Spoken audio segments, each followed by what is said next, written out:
Faire sa veille, anticiper, communiquer, évoluer, changer. Pas toujours simple dans notre quotidien de professionnel RH. J'entends encore trop souvent, mais on n'a jamais fait comme ça. Cela m'a donné envie de vous, de nous aider et à voir notre métier RH différemment. Bienvenue donc dans On n'a jamais fait comme ça, le podcast de ceux et celles qui font avancer la profession ressources humaines, de ceux et celles qui nous proposent, à nous RH, des solutions pratiques et concrètes. Je suis Florent Le Tourneur, fondateur de We Feel Good, agence marque employeur et communication RH. Merci d'avance de votre fidélité. Si ça n'est pas encore fait, abonnez-vous pour ne pas rater les prochains épisodes. J'espère d'ailleurs que cet épisode ouvrira pour vous le champ des possibles et vous donnera envie de faire bouger les lignes RH dans votre entreprise. Avant d'écouter mon invité, je souhaite vous parler de mon sponsor, Tilt. Tilt est une plateforme d'onboarding RH qui révolutionne l'intégration des collaborateurs. Tilt, c'est le point de départ qui évite les départs. Vous le savez, un onboarding réussi est essentiel pour l'engagement et la rétention des collaborateurs. C'est l'occasion pour les nouveaux employés de se sentir à l'aise dans leur nouvelle entreprise et de se familiariser avec leur culture, leur mission et leurs collègues. Mais l'onboarding peut être une tâche complexe et chronophage pour nous, professionnels RH. Et c'est là qu'intervient Tilt. Tilt est une plateforme d'onboarding RH qui simplifie et automatise le processus d'intégration. Grâce à ses fonctionnalités avancées et personnalisables, Tilt offre une expérience d'intégration fluide qui permet aux nouveaux collaborateurs de se sentir rapidement à l'aise dans leur nouvelle entreprise. Tilt se distingue également par sa flexibilité. La plateforme s'adapte aux besoins spécifiques de chaque entreprise, quel que soit son secteur d'activité ou sa taille. Tilt est enfin une solution simple et intuitive à utiliser. Elle nous permet, professionnels RH, de nous concentrer sur les interactions humaines tout en assurant une intégration réussie des nouveaux collaborateurs. Bref, pour en savoir plus sur le Tilt, rendez-vous sur leur site web www.tilt.io. Tilt, T-E-E-L-T. Place maintenant à notre invité.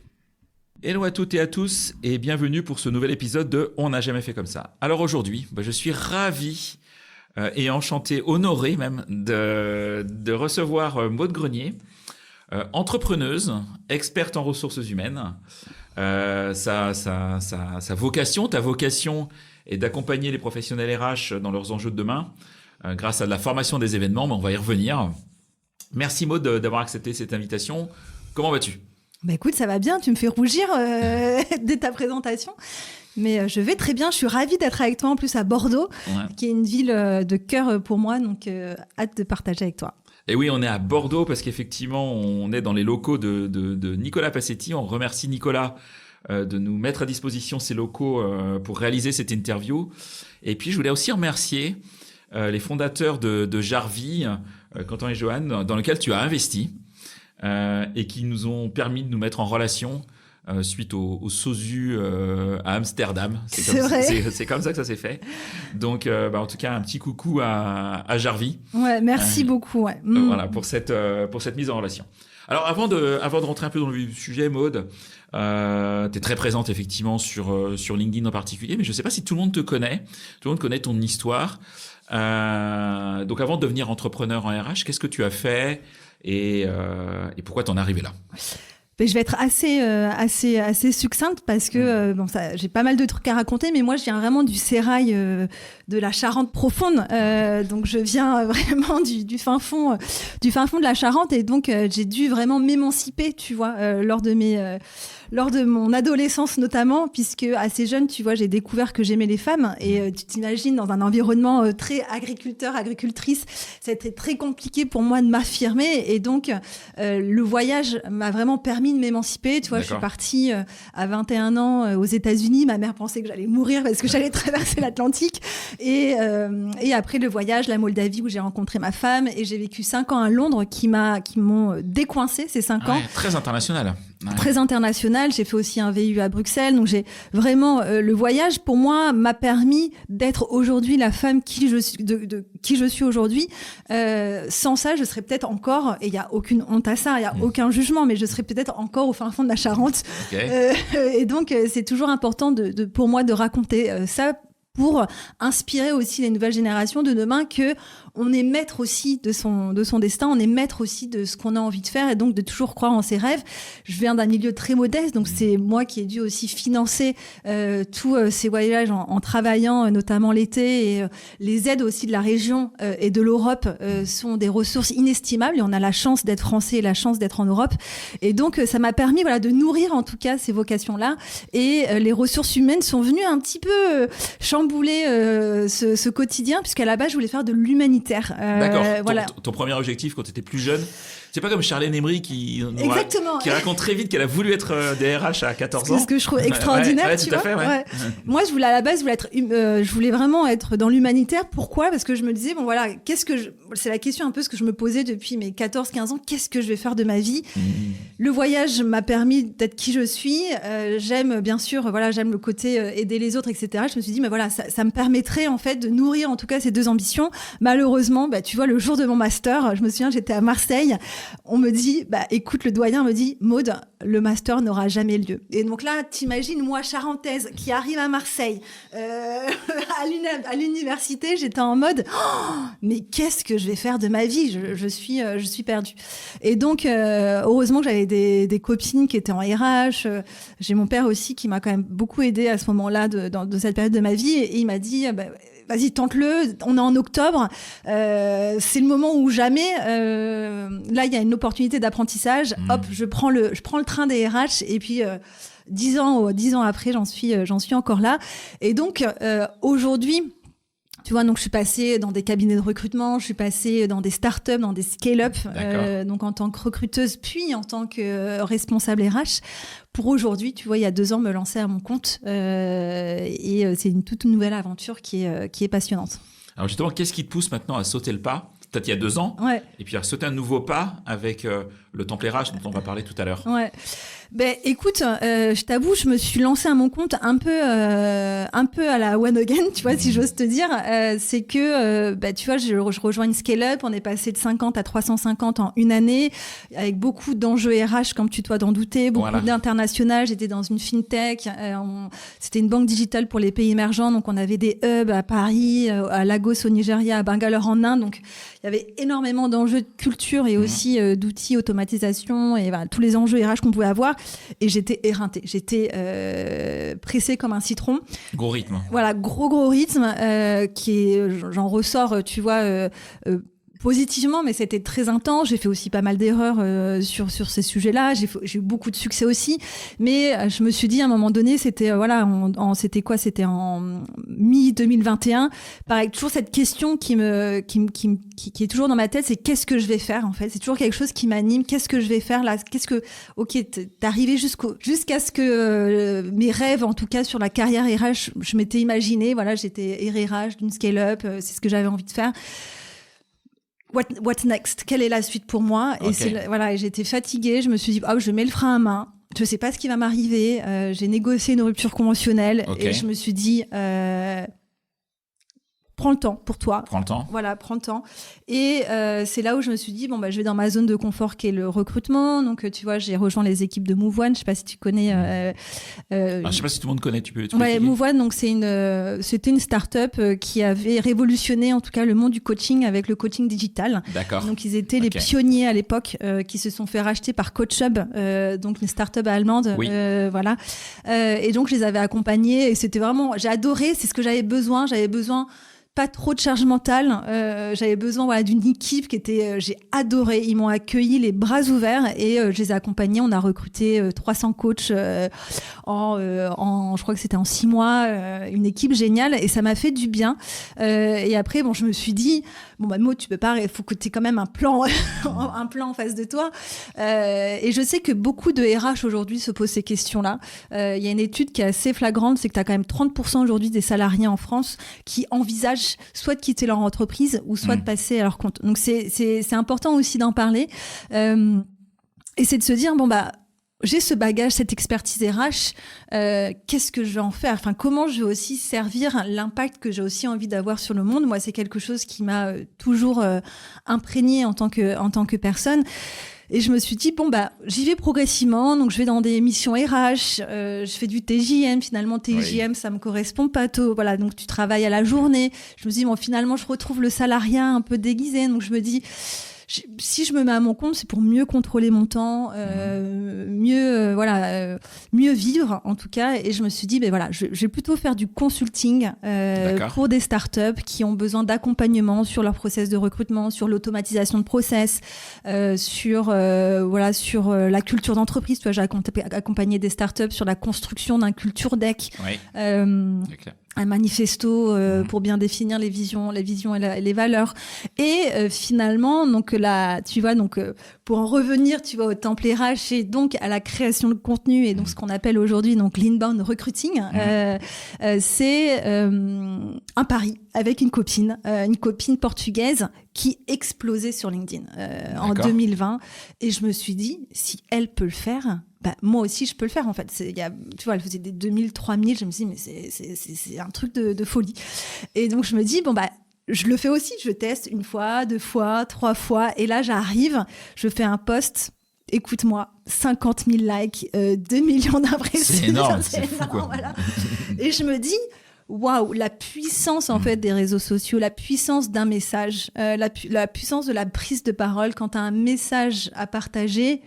Aujourd'hui, on a la chance, notre génération a la chance, je trouve, de vivre. Après, il y a toujours des dérives et on les connaît bien, les fake news, etc. Mais c'est une chance de finalement faire passer un message sur les réseaux sociaux et que finalement, moi, Maud Grenier, charentaise, LGBT+, qui vivait au fin fond de la Charente, je peux avoir une voix audible au reste du monde. Et je trouve ça extraordinaire. Et donc, je me suis dit, waouh, c'est puissant. Et donc, je me suis dit, comment profiter de cette opportunité-là de prise de parole. Pour moi, l'audience RH que j'adore et que je connais très bien, les problématiques, les souffrances, les bonheurs.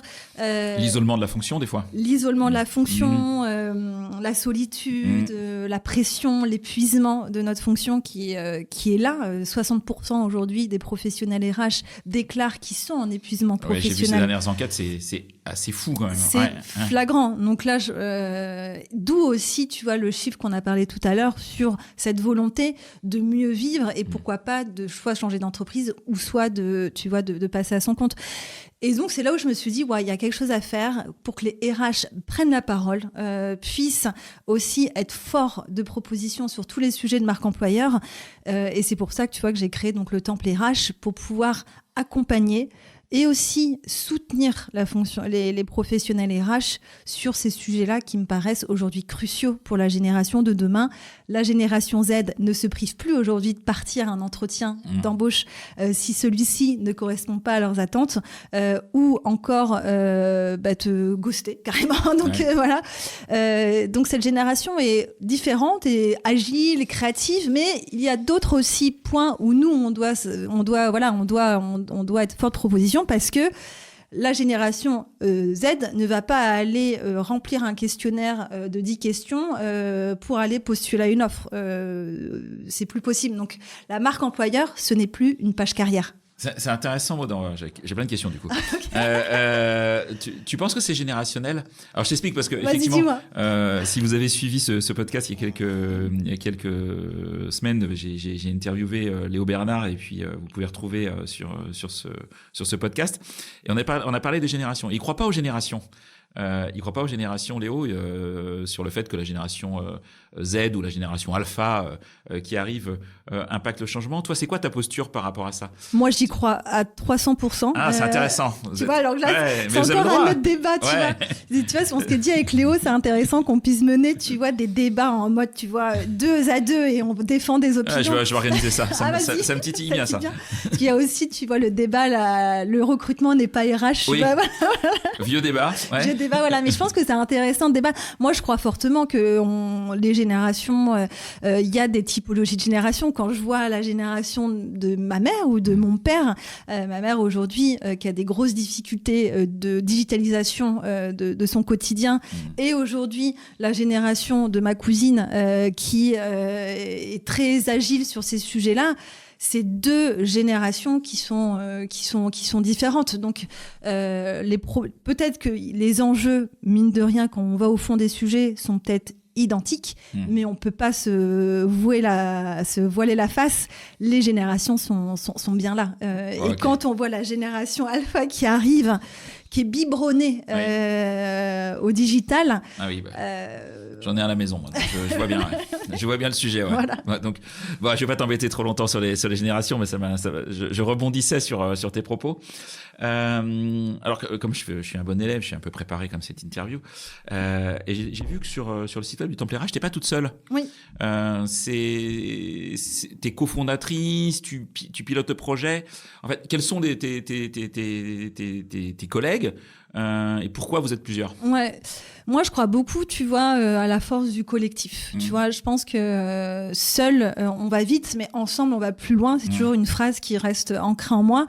Et moi, je pars du principe que je détiens pas la science infuse. C'est-à-dire que oui, j'ai des expertises, j'ai des zones de génie, mais aussi j'ai des zones de faiblesse.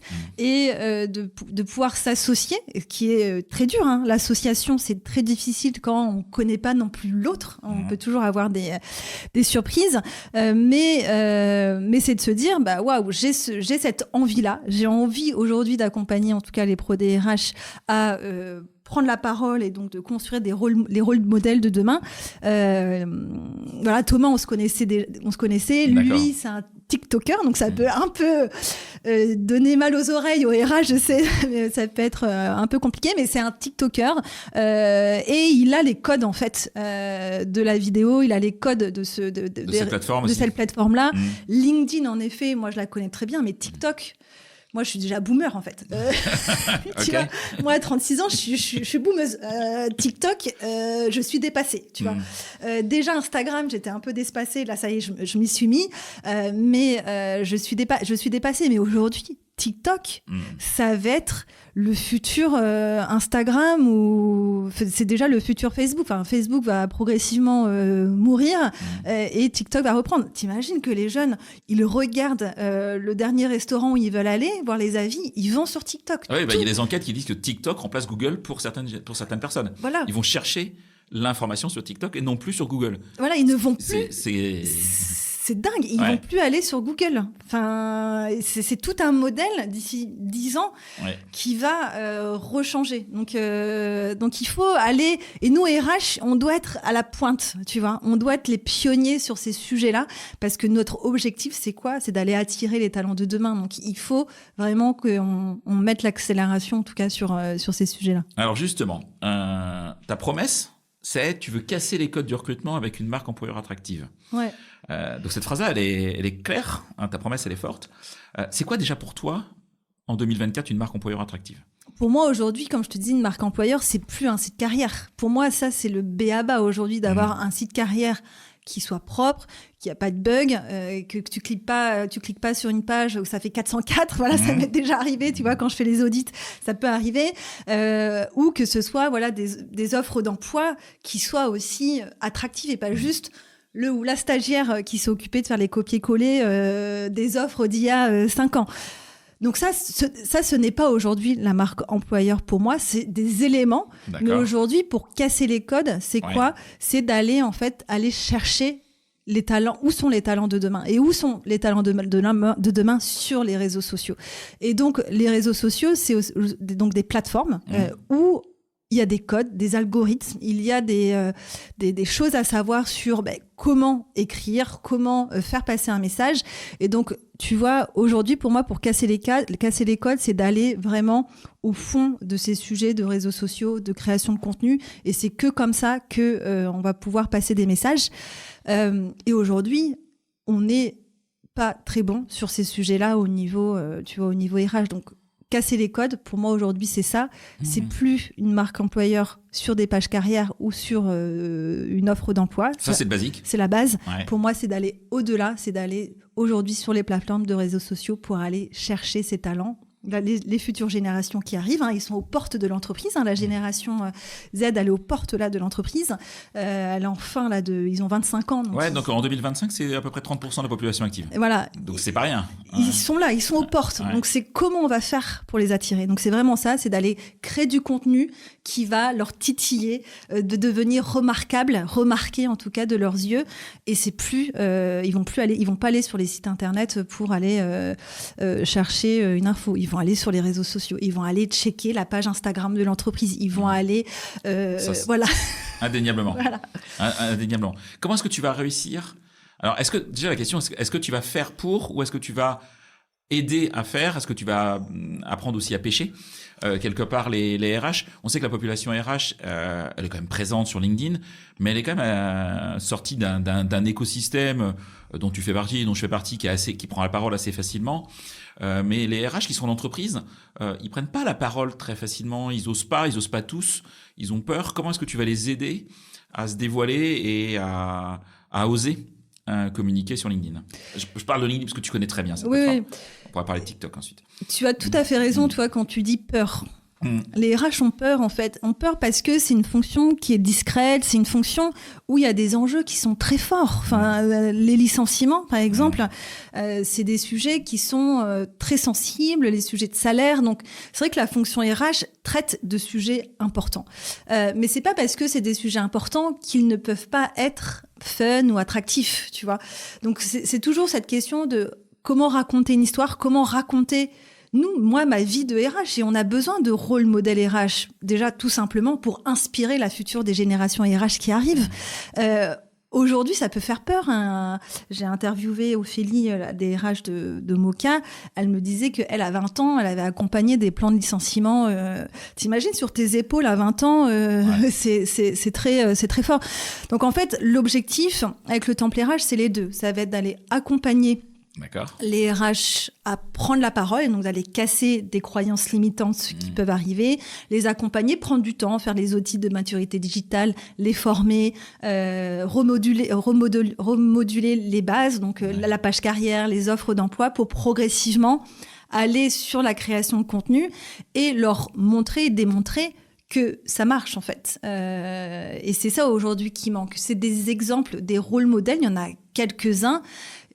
Pas beaucoup quand même de DRH qui prennent la parole sur les réseaux sociaux, mais ça marche. Ça va, apporter de la notoriété à l'entreprise, 2, apporter de la notoriété aussi à toi en tant que RH ou DRH, que tu vas pouvoir aller revendre dans une prochaine expérience, et de 3, attirer les talents de demain. Donc c'est vrai que ça me paraît crucial. Et de 2, pour ceux et celles qui n'ont pas le temps, je sais très bien que la fonction RH n'a pas le temps déjà pour se former sur ces basiques, c'est vraiment de déléguer. Donc c'est-à-dire, écoute Maud, j'ai bien compris, je te fais confiance, t'as bien compris qui je suis, ma tonalité, propose-moi, écris-moi des posts, on fait des vidéos ensemble, construis-moi en tout cas une stratégie autour de mes enjeux, les enjeux des talents que j'ai envie de recruter. Et on le fait ensemble, tu vois. On produit du contenu. Alors, j'ai des échanges avec des DRH qui me disent, mais moi, je veux pas communiquer, ou en tout cas, j'ose pas prendre la parole parce que mon boss, ma directrice générale, mon directeur général ne prennent pas la parole. Est-ce que c'est aussi une population que tu as envie d'adresser en termes d'exemplarité, dire toi DG, toi fondateur, fondatrice, peu importe, tu te dois aussi de prendre la parole à un rythme. Alors c'est pas influenceur, c'est pas non plus tous les jours obligatoirement, mais est-ce que tu veux aller aussi sur ce terrain-là, ou est-ce que tu veux vraiment te limiter à la fonction RH, ou quand je dis limiter, mettre un peu négatif, te être dans cet univers RH? Moi, je veux rester dans la fonction RH parce que c'est une audience qui m'anime, tu vois, que je connais bien. Les CEO, ils ont d'autres problématiques qui sont différentes des RH, tu vois. Donc aujourd'hui, je me dis, j'ai vraiment envie de focuser. De vraiment de m'investir, tu vois, sur les professionnels des RH, et j'inclus les DRH, les RRH, les chargés de développement, les recruteurs-recruteuses, le gestionnaire de paye. Toute fonction confondue, en fait. Toute fonction confondue peut avoir un impact en tout cas sur en tout cas ce qu'on appelle l'employee advocacy, donc la prise de parole des salariés pour faire connaître son entreprise, mais aussi sa fonction. Et je sais que ça ne va pas être... je sais que pour certaines personnes, ça va être vraiment une zone d'inconfort. C'est certain. C'est certain. Après, il ne faut pas non plus se forcer. Mais s'il y a déjà une appétence, une envie, il faut y aller en fait. Et progressivement, montrer l'exemple avec des rôles modèles qui prennent la parole. Et moi, c'est ce qui s'est passé. J'ai vu ma copine prendre la parole sur les réseaux sociaux. Je me suis dit... Ah ben c'est juste génial. Et donc c'est en ayant des rôles modèles forts dans les entreprises qu'on va pouvoir aussi progressivement faire venir ceux et celles qui, tu vois, touchent un peu, tu sais, un peu l'eau froide, tu vois, l'eau froide. J'y vais pas. Allez, vas-y, on y va ensemble, tu vois. Tu as des exemples aujourd'hui de personnes, de professionnels RH que tu trouves inspirants sur LinkedIn, qui prennent la parole, qui osent en parler? Y a une personne, tu vois, et en plus, des fois, moi, je peux avoir des a priori très forts, mais c'était le responsable, j'ai perdu son nom, c'est Jérôme, son prénom, DRH de la CNAV, donc de la Caisse nationale d'assurance vieillesse. Ouais. Je l'avais rencontré notamment lors d'un événement de My RH Line, que je recommande fortement, donc dirigé par Christophe Pat. Et je l'ai rencontré et donc c'était les trophées de l'innovation RH et j'ai trouvé extraordinaire ce qu'il faisait en fait.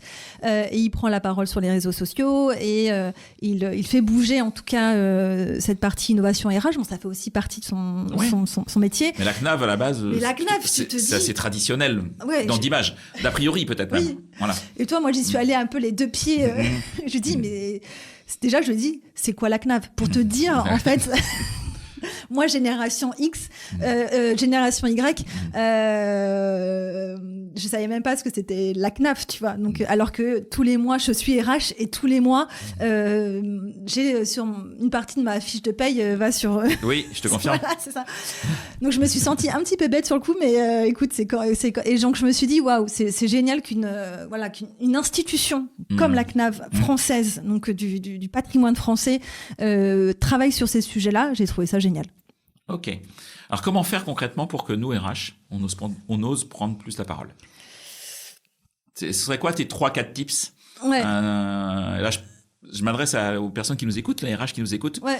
Qu'est-ce que tu pourrais leur dire pour dire, voilà, des 3-4 tips que vous pourriez déjà faire pour aller un peu plus loin? Ouais. Ou peut-être commencer à prendre la parole. Exactement. Donc, avant de commencer, c'est déjà se poser la question, c'est quoi mon objectif? Donc, c'est-à-dire, est-ce que j'ai un objectif de notoriété? Donc, moi, c'était principalement cet objectif-là que j'avais en tête, c'est-à-dire que je veux être reconnue par mes pairs comme expert ou experte RH pour être invitée dans des podcasts comme celui-ci, des interviews, etc. Donc, j'ai un objectif de notoriété, être reconnue par mes pairs. Ou un objectif, soit business, donc ça c'est principalement pour notamment les CEO et autres fonctions, marketing ou sales, ou un objectif d'acquisition de talent. Donc, et ça, c'est un objectif qui est différent qu'un objectif de notoriété. Donc, c'est vraiment se poser cette question-là. Est-ce que j'ai envie de le faire, entre guillemets, pour moi, donc travailler ma marque personnelle pour gagner en expertise, ou le faire pour mon entreprise, pour attirer plus de talent. Donc, déjà, il faut se poser, c'est vraiment très important, parce que la suite le chemin va être différent pour tel ou tel objectif. Après, c'est de chercher des pairs qui font comme soi. Donc, c'est-à-dire, voilà. Donc, moi, c'est ce qui m'a vraiment débloqué dans mon aventure. C'est au moment où je me suis réunie avec des pairs, j'ai trouvé des pairs qui ont fait pareil que moi, où on s'est entraidé, aidé. Et donc, c'est vraiment de se dire, voilà, trouver 2-3 personnes sur les réseaux qui peut-être démarrent aussi. Je vois qu'ils tentent un petit peu et de se dire, voilà, je ne reste pas tout seul. Et après, je pense la suite, c'est définir un peu les expertises, ma zone de confort où je me sens à l'aise à discuter. De pas partir dans des sujets que je connais pas bien et donc de vraiment partir dans des sujets d'expertise que je connais bien et de se dire le recrutement, le recrutement c'est très vaste. où est-ce que je me sens à l'aise pour discuter. Est-ce que ça va être sur les biais cognitifs, est-ce que ça va être sur l'entretien structuré, donc voilà, donc de bien définir un peu aussi donc les thématiques et les sous-thématiques. Et après, c'est là où toute la puissance de la formation que je peux proposer fait clé, c'est qu'après il y a des typologies de postes, il y a des formats de postes, il y a toute une type d'écriture à la LinkedIn, notamment pour ce réseau social. Mais après, voilà, c'est de se lancer, d'écrire, de voir un petit peu les codes. Tu vois, tu as des méthodologies comme AIDA, attention, intérêt, desire et action, qui te permettent un peu de structurer aussi ta pensée. Parce que l'algo LinkedIn, parfois, peut être un peu embêtant.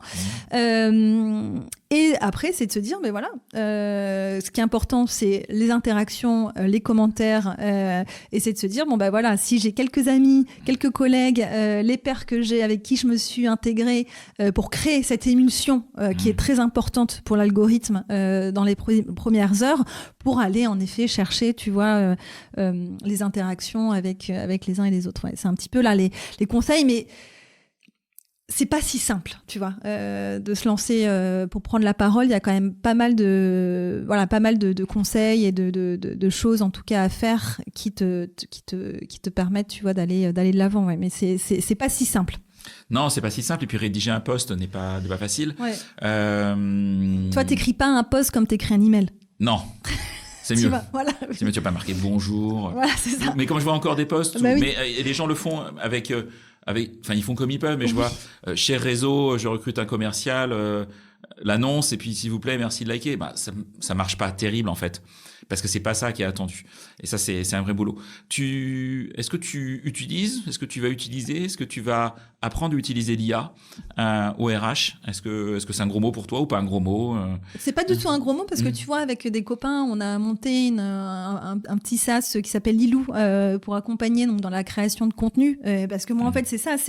Je trouve qu'on vit dans une époque juste impressionnante. Enfin, moi, je me dis, je suis contente de vivre dans cette époque et pas au Moyen-Âge. C'est pas où c'était une autre histoire. Là, l'IA, enfin, quand ChatGPT est arrivé, c'était quand même une évolution extraordinaire. Maintenant, on peut faire des scorecards. Même, tu vois, j'ai eu des idées pour écrire un avertissement pour un salarié. Enfin, tu vois, je l'avais pas vu sous cet angle-là. Voilà. Bien sûr, tu remodules et tu fais attention à pas mettre des informations précises. ChatGPT, fais-moi un avertissement un peu fun. Tu peux, en fait. Tu peux. Mais tu peux. Et je trouve, c'est vraiment un assistant extra. Et donc, en effet, ChatGPT, tu peux, avec des bons prompts, sortir des calendriers édito, des accroches. L'accroche est tellement clé dans les posts pour que voilà, il faut savoir que 80% des lecteurs et lectrices partent au bout des 2 premières lignes. Oui. Donc, il faut arriver à... Le cliquer sur en voir plus. Exactement. Il est clé. Ouais. Et ça, c'est toute la puissance de l'accroche. Et nous, on a un module spécial sur ce sujet-là pour comment construire en fait une bonne accroche. Et ouais, tu te dis, waouh, c'est tout un métier en fait. Quand tu vois, je m'entends parler, c'est tout un métier. Et c'est vrai que pour les RH, ça peut faire peur, tu vois. Comme tu l'as dit tout à l'heure, mais on peut tous et toutes y arriver. Mais voilà, et j'ai perdu le fil. Non, en fait, c'était le sujet, c'était ChatGPT. ChatGPT, ouais. Et donc, est-ce que du coup, tu vas t'en servir? Est-ce que tu vas apprendre aussi au RH à s'en servir? Bien sûr, parce qu'en fait, moi, ce qui me frustrait, c'est, faut que j'aille chercher les prompts de machin. Voilà. Et donc, en fait, avec Lilou, on s'est dit, moi, je veux juste appuyer sur un bouton. Tu vois, je veux juste marquer. Donc avec Lilou, en fait, tu crées ton persona. En fait, c'est même Lilou qui va te créer ton persona selon la typologie de ton entreprise et selon ton persona. Donc persona, c'est un peu le candidate idéal que tu veux attirer. Il va te créer cette idée de poste et après te créer carrément le poste. Tu vois, que tu peux rechanger, remoduler, mais tu appuies sur 3 boutons. Tu vois, moi, je suis un peu feignante et tu vas donc là. L'idée, c'est pas forcément de copier-coller, c'est de copier, de relire, s'inspirer, exactement. D'apporter sa patte. Tout à fait. Et après de poster. C'est ça, en fait. Exactement. En fait, l'IA, il faut toujours se dire, c'est vraiment un assistant, mais il faut toujours repasser derrière et le mettre à sa patte là. Donc là, c'est vraiment se dire, on fait genre 75% du travail pour toi, et toi, les 25%, c'est vraiment de la relecture selon ta tonalité, qui tu es, etc. Mais l'IA, aujourd'hui, pour en tout cas toute la création de contenu, c'est un vrai plus, en fait. Et ce serait, je trouve, dommage de s'en passer dans nos métiers. Et moi, même des fois, il y a toujours un peu le syndrome de la page blanche. Et moi, avec les RH, c'est aussi des peurs qui sont très fortes. C'est mais qu'est-ce que je vais raconter en fait il y a tellement... Alors qu'il se passe des tonnes de trucs dans sa boîte, c'est sûr. Dans les boîtes, il se passe des tonnes de trucs. Mais on a des anecdotes de... Bah oui. Tu vois, de fou. Puis l'actualité RH, elle est immensément riche. Il y a tellement de sujets aujourd'hui que, en fait, d'avoir des convictions aussi peut-être. Des opinions fortes. Voilà, de les exprimer, de les assumer. Exactement. Donc, alors on m'a répondu, pour échanger avec des DRH, ouais, mais j'ose pas les exprimer parce qu'en face de moi, j'ai les partenaires sociaux. Ils vont lire, ils vont peut-être l'utiliser contre moi lors d'une prochaine réunion CSE, etc. T'en penses quoi, toi, de ça ? Exactement, et c'est d'où la complexité de notre de ce métier-là et de qui on est. Tu vois, je dis toujours, les RH, c'est un peu un métier schizophrène, c'est-à-dire qu'on y va quand ça va bien, mais on y va aussi quand ça va mal. Et donc c'est vrai que la création de contenu ne déroge pas, tu vois, à la règle. Et en effet, il faut se mettre un cadre, tu vois. Et moi, c'est ce qu'on fait avec le Temple RH, c'est que quand on travaille avec une entreprise, mais jusqu'où on peut aller en fait. Et donc c'est vraiment mettre des règles en disant ben voilà, on va discuter de ça. Par contre, tous les sujets de relations sociales, c'est un no-go et c'est normal. Par contre, tu peux très bien parler d'expériences passées si ça n'a pas un lien, tu vois, avec l'actualité de ton entreprise. Mais si c'est trop chaud, il y a tellement d'autres sujets qu'on peut aller exploiter que ça reste anecdotique. Ok. À quel rythme tu conseilles à un RH de poster sur LinkedIn ? Une fois par semaine, ouais. C'est pas tous les jours, en fait. Non.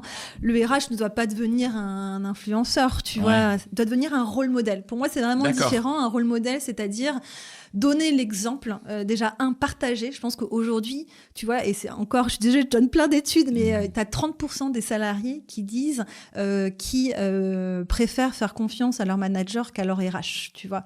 Et donc, je trouve ça fort, tu vois. Donc, il y a quand même une démystification de la fonction RH à faire.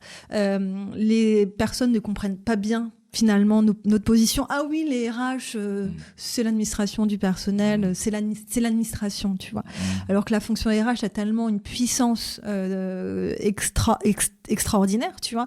Et donc, il y a aussi prendre la parole pour faire mieux connaître notre profession, donc d'aller chercher ces rôles modèles qui vont pouvoir aussi casser les codes, dire les vérités, raconter des anecdotes, parler de l'entreprise. Enfin, il y a tellement de sujets que l'on peut aller exploiter qui sont aussi sympas, ouais.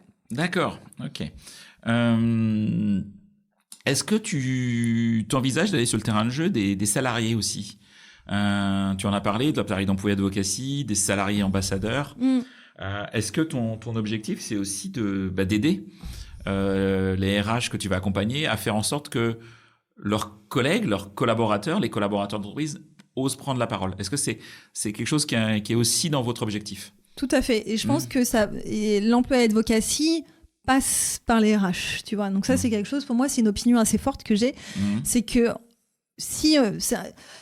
tu vois, j'ai pas envie de... Tu vois, c'est pas la mère et ses enfants, tu vois, mais si tu montres pas l'exemple, si la RH aussi ne montre pas l'exemple, alors les salariés vont dire, bah oui, ils me demandent de faire ça, mais eux, en fait, ils le font pas, tu vois. Et donc, c'est toujours lead by example. Et donc, c'est toujours on a quand même cette posture-là, c'est qu'on doit quand même diriger par... Enfin, pas diriger, j'aime pas ce mot, mais on doit quand même mener par l'exemple. Et donc, si les RH sont bien formés, alors ils pourront demain former les collaborateurs et les collaboratrices. Et en effet, nous, on sera un acteur pour les accompagner sur ces sujets-là. Oui. Et comment choisir les collaborateurs ambassadeurs ? Bah, tu le sais.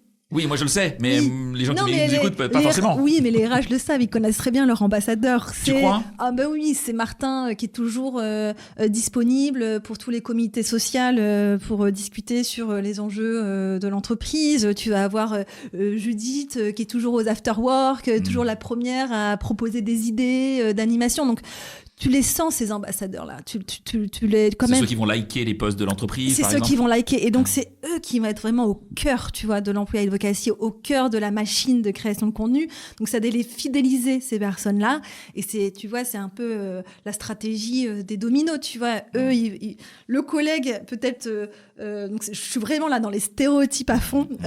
Voilà, c'est pas trop mon genre, mais ça va être peut-être, voilà, Martin, le développeur Python, qui voit son collègue liker, il va prendre plaisir, ils vont en discuter et ça va lui donner aussi envie d'écrire sur son quotidien de dev chez X entreprise, tu vois. Et on a besoin aussi de professions techniques qui prennent, tu vois, la parole différemment que un ou une RH qui a parlé de d'autres sujets qui vont être aussi intéressant, mais aussi il y a plein de métiers techniques en entreprise.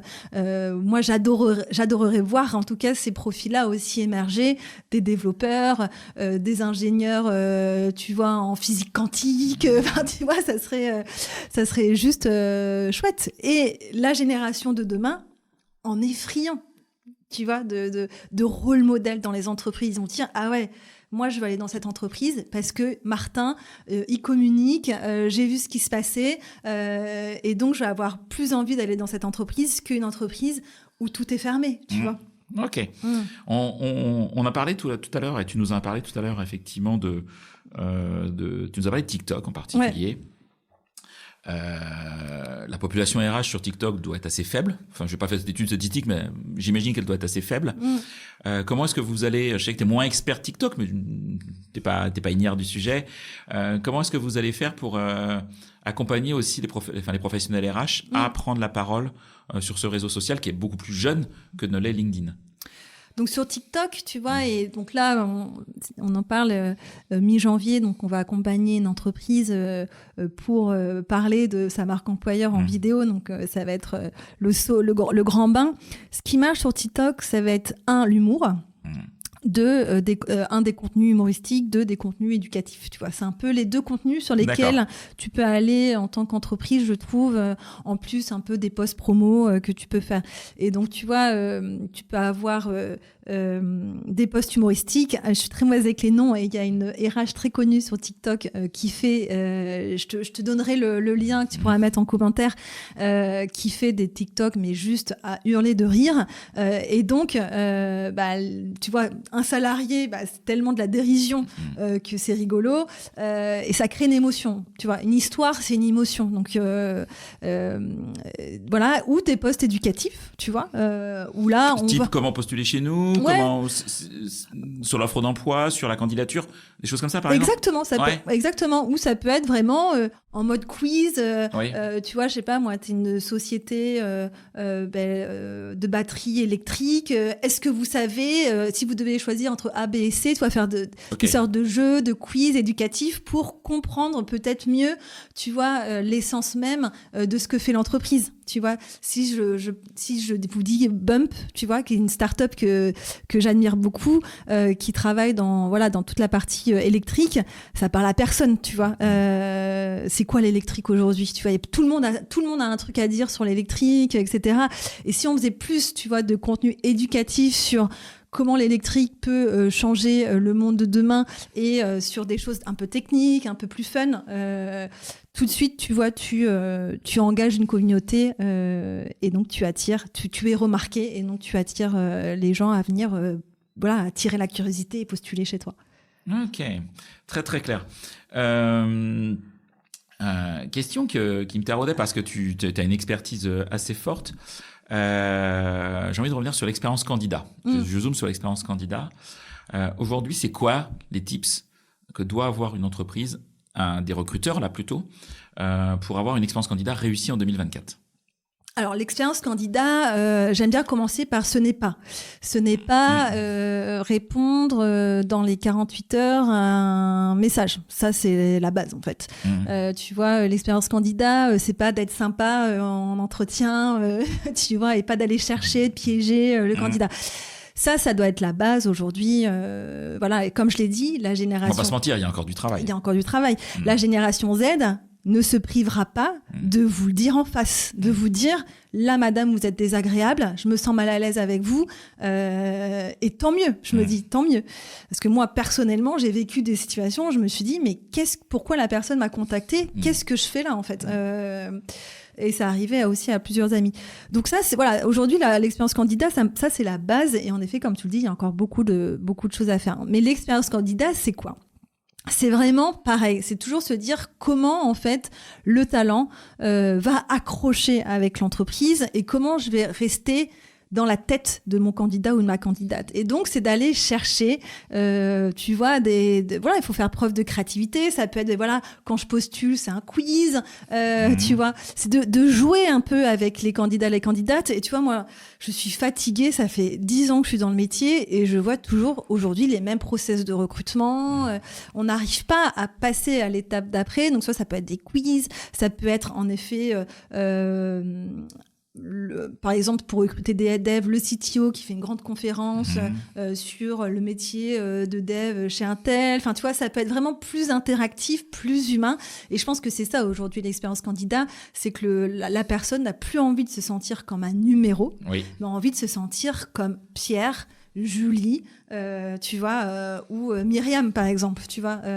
Et c'est ça aujourd'hui l'expérience candidat, c'est qu'est-ce que je peux faire pour que la personne se dise ah mais ce que je viens de vivre, c'est un truc de fou. C'est un truc différent. Bah. Ouais. Je pense que tu connais Lucas, l'entreprise Lucas. Ouais. J'ai eu le plaisir d'interviewer Gilles Sadjier, qui est le fondateur de Lucas dans ce podcast il y a quelques semaines. Et dans le parcours candidat, il y a le grand oral, ce qu'il appelle le grand oral. C'est-à-dire que si tu veux rejoindre Lucas, tu as une étape où tu vas présenter devant tes futurs collègues un sujet qui te plaît. Qui peut être, je sais pas, le curling. Oh, génial. Ok. Je sais pas, les podcasts. Une passion. Voilà, t'as une passion, t'as envie d'en parler. Tu choisis et tu vas en parler pendant X minutes. Ouais. Et il dit, ça fait un peu flipper au départ parce que c'est totalement différenciant d'un parcours classique de recrutement. Mais en fait, les gens se prennent au jeu, adorent ça. Et évidemment, ils sont ultra bienveillants. Ils sont pas là pour piéger. Ils sont pas là pour allumer la personne qui va parler de sa passion. Enfin, ce qui n'aurait aucun intérêt. Oui, ça n'a pas d'impact en fait dans le choix. Non, mais par contre, ça permet effectivement de voir le candidat. Par ses collègues aussi, d'une autre manière, etc. Et je crois, moi, beaucoup, tu vois, par exemple, dans le parcours candidat, moi, c'est quelque chose que je trouve important. Souvent, on pense bien sûr à la fonction RH qui recrute, au manager qui recrute, mais les pairs, les collègues, je trouve que c'est hyper important, à un moment ou à un autre, il y a différentes manières de le faire, de les associer au parcours de recrutement, d'avoir qu'il y a un échange peut-être entre le futur collaborateur et ses futurs collègues. Bah ouais. Donc, ça me paraît crucial. Et là, tu as un outil qui est Magma, je sais pas si tu connais, qui voilà, c'est Edouard que je connais bien parce qu'on a bossé ensemble chez Stanley Robotics et je trouve génial ce qu'il fait parce que finalement, c'est ça, il va détecter les ambassadeurs, ambassadrices de l'entreprise et il va organiser un process de recrutement et en effet, un tel va pouvoir parler avec l'ambassadrice de la société et pouvoir avoir un échange peut-être plus informel pour comprendre, tu vois, les différents sujets, tu vois, dans la société. Mais je pense qu'il y a tellement de choses qu'on peut faire. Après, je veux bien remettre les choses, c'est que c'est pas facile.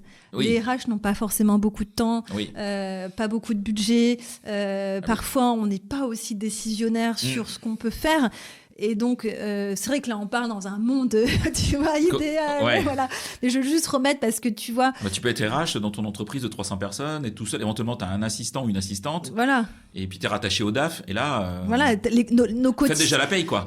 C'est ça. Je suis dur, mais c'est ça, Donc, je veux juste remettre ça. Et c'est un peu, tu vois, il faudrait faire la pyramide de Maslow pour les RH. Tu vois, là, on est vraiment en mode 5e étape, tu vois, de l'épanouissement.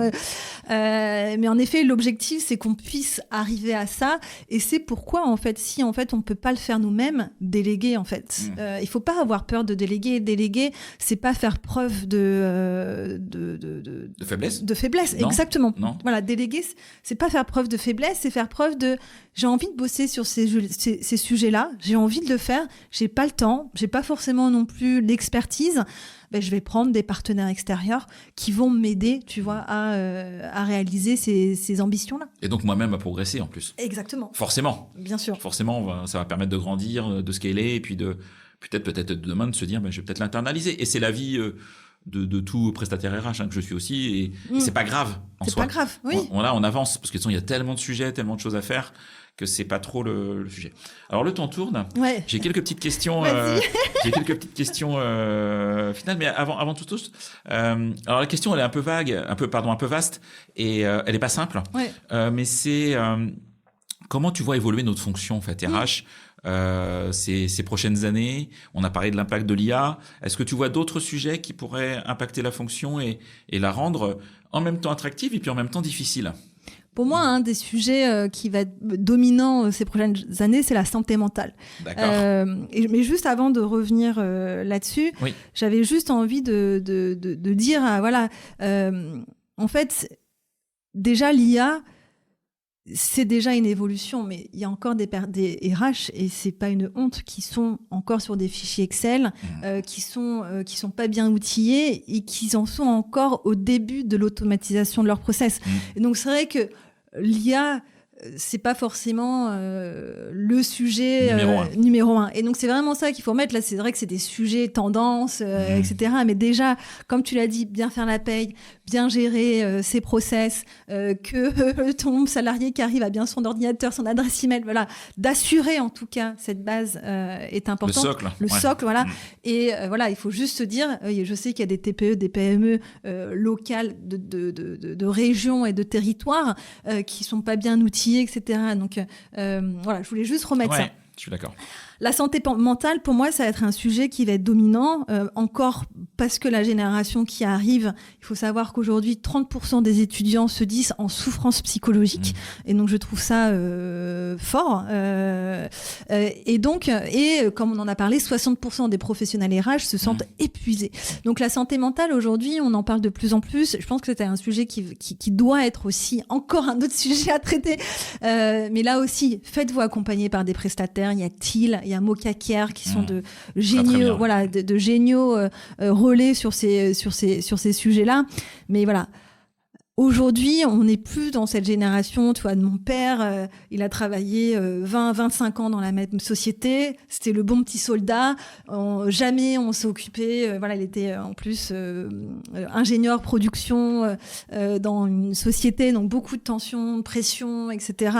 On s'est jamais occupé de lui, en fait, c'était le bon petit soldat qui, voilà. Mais aujourd'hui, cette génération-là, elle part à la retraite. Et c'est une nouvelle génération qui arrive avec les mouvements qu'on connaît de MeToo, les sujets de diversité, d'inclusion. Et donc, c'est une toute nouvelle génération, même la transition de genre. Aujourd'hui, c'est des sujets qui sont traités à l'école et aussi à l'université, où il y a beaucoup plus de jeunes qui osent aujourd'hui dire qu'ils sont en transition de genre. Et donc, comment tu gères ça, même en tant que parent, mais en tant que référent, soit à l'école ou soit en entreprise? Et donc, c'est une nouvelle génération, on va dire, mais c'est qui ces personnes-là? Et donc, la santé mentale va être un sujet sur lequel vous allez avoir des candidats, des candidates qui vont vous poser la question sur qu'est-ce que vous faites pour la santé mentale en entreprise, comment vous prenez soin de vos salariés, qu'est-ce que vous mettez en place. Et donc, voilà. Et aujourd'hui, comme je dis, il y a des relais qui font très bien le job. Faites-vous accompagner, mais je pense que c'est vraiment un sujet qui va être dominant ces prochaines années. Okay. Tant que nous, en tant que personne RH, et la donnée est 60%, c'est une donnée qui est très haut, donc prenons soin de nous, prenons soin des autres, parce que c'est important dans une société comme la nôtre qui bouge énormément avec des conflits partout dans le monde, pour avancer sereinement dans nos quotidiens personnels. Et petite question un peu plus perso, parce que je sais que tu vis pas en France. Oui. Je sais pas si on a le droit de dire où tu vis. Oui, je vis entre Bordeaux et Lisbonne. Oui. Voilà. Au Portugal. Oui. Là, je connais pas du tout la fonction RH au Portugal. Je sais pas si toi tu t'y es intéressé, etc. Tu vois des différences avec la France ou c'est très similaire? C'est totalement différent. Il faut se dire que le Portugal, ils ont peut-être encore 10 ans de retard par rapport à nous. Okay. Ils ont une structure très hiérarchique. Donc, il y a quelques startups et donc ça commence à venir. Mais voilà, ils sont encore... Donc, moi, j'aime beaucoup travailler avec la France et parce que voilà, je pense qu'on est aussi à un moment assez charnière, je trouve, dans nos métiers. Voilà, comme je dis, il y a une génération qui part à la retraite, qui était décisionnaire sur les budgets. Nous, génération Y, qui allons prendre plus de jalons, où on est plus ouvert sur débloquer des budgets sur la santé mentale, débloquer des budgets sur la diversité et inclusion, etc. Les choses vont bouger. J'y crois fortement dans les 10 prochaines années parce que ma génération, on va être, entre guillemets, décisionnaire sur ces sujets-là. Donc, ça va être extraordinaire. Ok. Alors, est-ce qu'il y a une question que je t'ai pas posée que tu aurais aimé que je te pose ? Je pense qu'on a... Ouais, est-ce qu'il y a un sujet dont tu aurais vraiment voulu parler et j'ai zappé, parce que ce qui est possible aussi. Non, je pense qu'on... T'as fait le tour. Ouais, on a bien marque personnelle. Voilà, je pense que l'objectif, c'est créer des rôles modèles autour de la RH. Ouais. Non, tout à fait. Alors, j'aime bien proposer à des invités qui, comme toi, ont l'habitude de prendre la parole, sont très présents. Et elles sont plutôt chouettes à suivre parce qu'effectivement, pour moi, t'es inspirante et tu fais partie des personnes qui nous font poser des questions en tant qu'RH. Est-ce qu'il y aurait une anecdote professionnelle que tu pourrais nous raconter, quelque chose que t'as jamais dit à un micro, qui t'a touché, soit avec un client, un prospect, un candidat, un collab, peu importe. Qui est avouable, hein. Voilà. Oui, bien sûr. Moi, je veux juste dire qu'en fait, en tant que RH, on n'est pas infaillible. Et donc, il faut accepter sa part de vulnérabilité.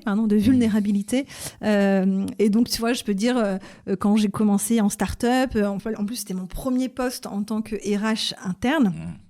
Donc j'étais en plein closing avec un candidat et là je me trompe de salaire, c'est-à-dire que on avait un budget de 73 000 € pour ce candidat-là et moi je lui ai promis, donc j'avais mis ma parole en jeu. Et oui, forcément. Donc, voilà. Et je l'avais promis 76. Et donc en fait c'est... Ça va, l'écart est pas trop foufou. Ouais, mais ça peut jouer. T'aurais fait 93 ou 73, là c'était un peu plus mal. Ouais, mais ça peut jouer quand même, tu vois, sur des profils assez... tu vois, c'était un directeur, et puis moi aussi en termes de posture, et puis voilà. Et puis en fait, c'est juste se dire, voilà, c'est avouer au candidat, voilà, j'ai fait une erreur, je suis allée trop vite. Excuse-moi, voilà, c'est le budget qu'on peut. En fait, on pourra pas aller plus loin que ça. Voilà. Et sur le coup, tu vois, il était un peu déçu. C'est quand même 3K. Ça peut jouer quand même, tu vois, dans la balance. Mais il m'a dit, ok, pas de souci, quoi. Ok. Ouais. Bon, faut t'avouer à demi pardonner, quoi. Ouais. Voilà, c'est exactement, c'est ça. Est-ce qu'il y a des personnes que tu me recommanderais d'interviewer sur ce podcast, soit des personnes qui sont en mode prestation RH, une start-up, un consultant ou une consultante, peu importe, ou alors des RH en fonction, connus ou moins connus, que tu trouves vraiment intéressants, inspirants et qui mériterait d'être interviewé? Je pense que tu as Jérôme, le directeur innovation RH de la CNAV. Je pense que ça vaut le coup parce que c'est vraiment une institution française. Et donc d'aller aussi, et je trouve qu'il y a un gros travail de vulgarisation de la retraite en France, qui a été un sujet chaud de 2023. Je pense que c'est intéressant. Tu vois, moi, c'est pas forcément des institutions qu'on connaît bien, et je pense que même l'État, les institutions françaises devraient en fait prendre plus aussi la parole pour connaître mieux en fait notre système, nos institutions, etc. Ça, c'est plus pour le côté, tu vois, RH en poste. Et sinon, je trouve que Magma, ça serait sympa, tu vois, sur le côté ambassadeur, sur le côté expérience candidat, qu'est-ce qu'on peut apporter de plus aujourd'hui, tu vois, sur cette partie-là. Ok. Tu écoutes des podcasts? J'adore. Ouais. Est-ce qu'il y a des podcasts que tu nous recommanderais, RH ou pas RH d'ailleurs, des podcasts que t'aimes bien, qui te font plaisir, quand tu vas courir, quand tu vas marcher, je ne sais pas, dans les transports? Alors moi j'aime Marketing Square. Voilà, je trouve qu'il y a un bon podcast pour notamment démarrer, tu vois, et suivre un peu les actualités. Elle a une capacité extraordinaire à rendre pédagogique et simple des concepts qui des fois sont pas si simples que ça. Exactement. Et ça, je trouve ça super chouette. Voilà. Moi j'écoute parce que forcément, en tant que dirigeant, j'ai le marketing de ma boîte, mais tu apprends énormément de trucs. En 15 minutes, 20 minutes. Sans être un expert j'ai pas de diplôme marketing, quoi. Voilà. Exactement. Mais je te rejoins. Voilà. Donc ça, je pense, c'est un bon. Et après, moi, tu vois, personnellement, donc tu vois, ça fait partie des sujets de santé mentale. Moi, intérieurement, j'ai un juge intérieur. Je sais pas si toi, tu as cette petite voix en toi qui parfois peut te diminuer, etc. Donc moi, tu vois, tous les matins, je me fais des affirmations positives, tu vois. Et donc, il y a un podcast qui est en anglais qui s'appelle Positive Mindset, qui est de 15-20 minutes et qui, en fait, voilà, je me pose, j'écoute, ça me fait du bien. Donc c'est genre you are the king of your destiny, des trucs comme ça, tu vois. Mais en fait, pour moi, ça me fait du bien dans le fait que, voilà, faut aussi prendre soin de soi. Parfois, on peut être très dur avec soi-même. Alors, soit tu écoutes ça, soit tu écoutes BFM TV le matin et tu te déprimes. Voilà, c'est ça. Toi, t'écoutes ça. J'écoute ça, voilà. Positive mindset. Voilà, c'est un petit... Voilà, ça me fait du bien. Ouais, voilà. c'est chouette. Ok, très très bien. Si on veut te contacter, qu'est-ce qui est le plus simple ? Tu le sais. LinkedIn. Tu réponds vraiment ? Oui. C'est vraiment toi ? C'est vraiment moi, oui. Ouais, c'est... D'accord. Tu n'utilises pas quelqu'un qui répond à ta place ? Non, pas encore. Et... non. Et tu dois être beaucoup sollicité, forcément. Ouais, je reçois pas mal de messages, mais tu prends le temps de quoi ? Je prends le temps de... Ça fait partie de mon métier, tu vois. Je pense pas que tu prends la parole sur les réseaux si tu réponds pas à tes messages ou si tu réponds pas à tous tes commentaires. Enfin là... Il faut assurer le service après-vente. Ok. Comme avec un candidat. Exactement. De la même manière. Voilà. Ok. Un grand merci. Merci pour ton invitation. Maude, pour tout ce que tu as pu communiquer, ton enthousiasme, ton dynamisme, ton énergie qui est communicative. Okay. Et je suis convaincu que le Temple Rap va cartonner. Aucun doute pour moi. Bah écoute, ça me fait chaud au cœur et merci de ton invitation. Et puis, on se dit à très vite. À bientôt. À bientôt. Au revoir à tout le monde. Merci.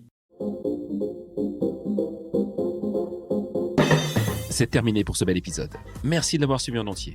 Pour ne pas rater le prochain, d'ailleurs je prépare plein de chouettes entretiens pour ces prochaines semaines, abonnez-vous à On n'a jamais fait comme ça. C'est le bouton Sweep sur Apple Podcast ou s'abonner simplement sur Spotify. N'hésitez pas également à mettre 5 étoiles si vous avez apprécié ce podcast et à me contacter via LinkedIn pour tout commentaire ou toute suggestion d'invité. À bientôt.